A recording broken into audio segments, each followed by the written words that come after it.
नमस्कार, मैं हूं प्रवीण गौतम। टीवी के पर्दे पर जिन्होंने अकेले पत्रकारिता का झंडा थाम रखा है, जो अपनी रिसर्च के साथ बुलंद आवाज के साथ एजेंडा फैलाने वालों को एक्सपोज कर देते हैं, उस चेहरे का नाम है संदीप चौधरी। संदीप चौधरी ने आरएसएस विचारक संगीत रागी का जिस तरह बैंड बजाया, उसे लंबे समय तक भूल नहीं पाएंगे। लेकिन संदीप चौधरी ने सिर्फ संगीत रागी को एक्सपोज नहीं किया, पीएम मोदी को भी एक्सपोज किया है। और कैसे एक्सपोज किया है, पूरी कहानी आपको बताते हैं कि टटपुंजिया विश्लेषक कहते हुए संगीत रागी का किस तरह बैंड बजा दिया संदीप चौधरी ने। पहले आपको सुनाते हैं पीएम मोदी का वो बयान जो लगातार कई रैलियों में दोहराया जाता है, जिसे लेकर संदीप चौधरी ने जिस तरह एक्सपोज किया वो पूरे देश को देखना चाहिए और खासकर मोदी समर्थकों को जरूर देखना चाहिए कि पीएम मोदी आपको कैसे मूर्ख बनाते हैं। पहले आपको सुनाते हैं कि पीएम मोदी के किस बयान को लेकर संदीप चौधरी ने संगीत रागी को ऐसा एक्सपोज किया कि जवाब नहीं दे पाए। पहले सुनिए पीएम मोदी का बयान। इन्होंने एससी, एसटी, ओबीसी, इनको जो बाबा साहब आंबेडकर ने आरक्षण दिया है, भारत के संविधान ने जो आरक्षण दिया है, इसको छीन करके वे वोट जिहाद करने वाले लोगों को देना चाहते हैं। कांग्रेस और इंडी वालों के लिए देश में भी बड़ा उसका अपना वोट बैंक है। इन लोगों ने वोट बैंक के लिए देश का विभाजन करवाया, एक भारत और दो मुस्लिम राष्ट्र बनाए। अब इंडी वाले लोग कह रहे हैं कि बचे हुए भारत पर भी पहला अधिकार मुसलमान का है। तो पीएम मोदी तमाम चुनावी रैलियों में ऐसे भाषण देते हैं, कहते हैं कि विपक्षी दल ओबीसी कोटा में मुस्लिम आरक्षण देना चाहते हैं, कर्नाटक में ऐसा कर दिया, फला राज्य में ऐसा कर दिया। इस तरह के उदाहरण पीएम मोदी चुनावी रैलियों में देते हैं। तो संदीप चौधरी एक विश्लेषण करते हैं और आप देख सकते हैं, ये फोटो देख सकते हैं, जिसमें संदीप चौधरी बताते हैं कि बीजेपी शासित कितने राज्यों में या फिर बीजेपी की जहां पर गठबंधन से सरकार चल रही है, उन कितने राज्यों में मुस्लिम जातियों को ओबीसी कोटे में रखा गया है। इसमें आप जातियों की संख्या संदीप चौधरी ने बताई है कि आप देख सकते हैं कि मध्य प्रदेश में कितनी जातियां हैं, गुजरात में कितनी जातियां हैं, यूपी में कितनी जातियां हैं और बंगाल में दिखाया है कि एक भी जाति नहीं है। तो इस तरह विश्लेषण करके पीएम मोदी को एक्सपोज करते हैं संदीप चौधरी। और इसी को लेकर संगीत रागी से सवाल करते हैं कि बिहार को लेकर, कि बिहार में फला मुस्लिम जाति को ओबीसी कोटे में रखा गया है कि नहीं रखा गया। कि मुसलमानों बिहार में, आप बिहार का भी थोड़ा आंकड़ा बता दो। आपकी सरकार थी वहां पर ज्यादातर। मुझे लगता है कि तुम गलत रिसर्च, मुझे लगता है कि तुम पुअर रिसर्चर थे, इसीलिए पत्रकारिता में आए, नहीं तो वहीं पर दिल्ली में। ऐसा है संगीत रागी। आगे बोलने दो। संगीत रागी सुन लो, ऐसे घटिया बयान दोगे और जिस तरह के घटिया तुम राजनीतिक विश्लेषक हो और जिस तरह के तुम प्रोफेसर हो, उसकी कलई खोल दूंगा मैं यहाँ पर।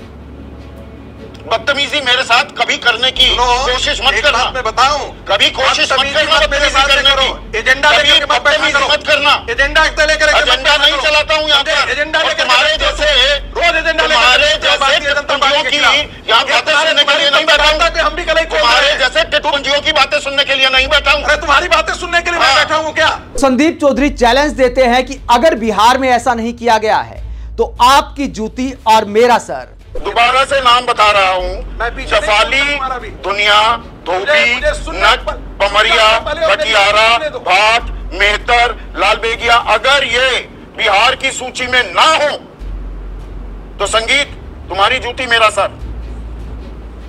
इसी पे सवाल उठाया था ना। संगीत रागी को शायद इस बात का इल्म नहीं था कि असल पत्रकार से पाला पड़ गया है।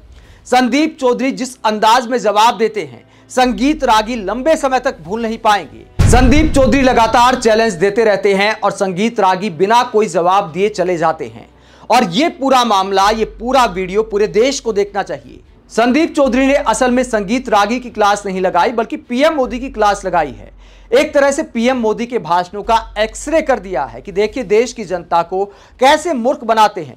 बहुसंख्यक आबादी को डराते हैं कि अगर फला की सरकार आई तो फला राज्य की तरह ओबीसी कोटे में आरक्षण दे दिया जाएगा मुसलमानों को। देश की जनता को डराते हैं कि फला की सरकार आई तो मंगलसूत्र छीन लेंगे, 2 कमरे छीन लेंगे, एक भैंस छीन लेंगे, एक साइकिल छीन लेंगे, टोटी खोल ले जाएंगे, लाइट काट देंगे। मतलब फेंकने की भी कोई हद होती है। लेकिन संदीप चौधरी ने एक्सपोज कर दिया कि सिर्फ डराया जा रहा है, एजेंडा फैलाया जा रहा है, जबकि पीएम मोदी जिस बात को लेकर दूसरे राज्यों पर ब्लेम लगाते हैं। खुद मध्य प्रदेश में कितनी जातियों को, मुसलमानों की कितनी जातियों को आरक्षण में रखा गया है, ओबीसी कोटे में रखा गया है। गुजरात में ऐसा किया गया है, यूपी में भी किया गया है। तमाम राज्यों में, बीजेपी शासित राज्यों में ऐसा किया गया है। जहां गठबंधन की सरकार है वहां पर भी ऐसा किया गया है।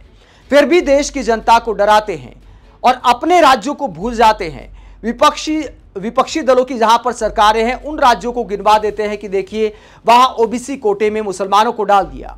अपने राज्यों को पीएम मोदी भूल जाते हैं और उसी की याद संदीप चौधरी ने दिलाई है। और यह दिखाता है कि पीएम मोदी अपने समर्थकों को कैसे मूर्ख समझते हैं। और एकाध पत्रकार हैं, संदीप चौधरी जैसे एकाध पत्रकार हैं जो ऐसे मुद्दों पर डिबेट करके बीजेपी को, पीएम मोदी को एक्सपोज करने की हिम्मत दिखा देते हैं। और उन्हें बीजेपी समर्थक संगीत रागी जैसे आरएसएस विचारक कहते हैं कि आप पुअर रिसर्चर हैं, क्योंकि उन्होंने आईना दिखाने वाली रिसर्च कर डाली। हालांकि संदीप चौधरी के इस तरह आईना दिखाने के बाद कई लोग सोशल मीडिया पर यह भी चिंता जता रहे हैं कि कितने दिन टीवी में नौकरी कर पाएंगे, कहीं रवीश कुमार जैसा हाल तो नहीं हो जाएगा। क्योंकि कई बीजेपी प्रवक्ताओं ने संदीप चौधरी की डिबेट में जाना बंद कर दिया है। सिर्फ आरएसएस के विचार या फिर बीजेपी समर्थक, कुछ पत्रकार उनकी डिबेट में आते हैं। बहुत सारे प्रवक्ताओं ने हाथ खड़े कर दिए हैं, भैया हमें संदीप चौधरी की डिबेट में नहीं जाना। तो ये असल पत्रकारों के साथ व्यवहार किया जाता है। पहले उनका बॉयकॉट किया जाता है, जैसा रवीश कुमार के साथ किया गया था, और अब संदीप चौधरी के साथ भी इस अभियान की शुरुआत हो गई है। और संगीत रागी का जिस तरह बैंड बजाया है संदीप चौधरी ने, उसके बाद शायद बीजेपी प्रवक्ता और ज्यादा डर जाएंगे कि भैया संदीप चौधरी तो एकदम से एक्सपोज कर देते हैं और उसी भाषा में जवाब देते हैं जैसा आप बदतमीजी करते हैं। जिस तरह टटपुंजिया विश्लेषक कहते हुए संदीप चौधरी ने संगीत रागी का बैंड बजाया है, मुझे नहीं लगता कि आगे कभी संगीत रागी संदीप चौधरी की डिबेट में जाने की हिम्मत कर पाएंगे।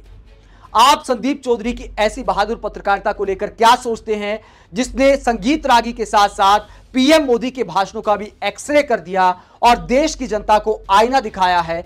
अगर देश की जनता देखना चाहे तो पूरे देश को यह वीडियो देखना चाहिए और संदीप चौधरी जैसे पत्रकारों को सलाम करना चाहिए, क्योंकि टीवी पत्रकारिता में एकमात्र ऐसे चेहरे हैं जो पत्रकारिता का झंडा थामे हुए हैं। आप संदीप चौधरी की ऐसी बहादुर पत्रकारिता को लेकर क्या सोचते हैं, कमेंट बॉक्स में अपनी राय जरूर दें। अगर आप हमारी पत्रकारिता को पसंद करते हैं तो थैंक्स के ऑप्शन का इस्तेमाल करें, वीडियो को लाइक करें, चैनल को सब्सक्राइब करें। नमस्कार।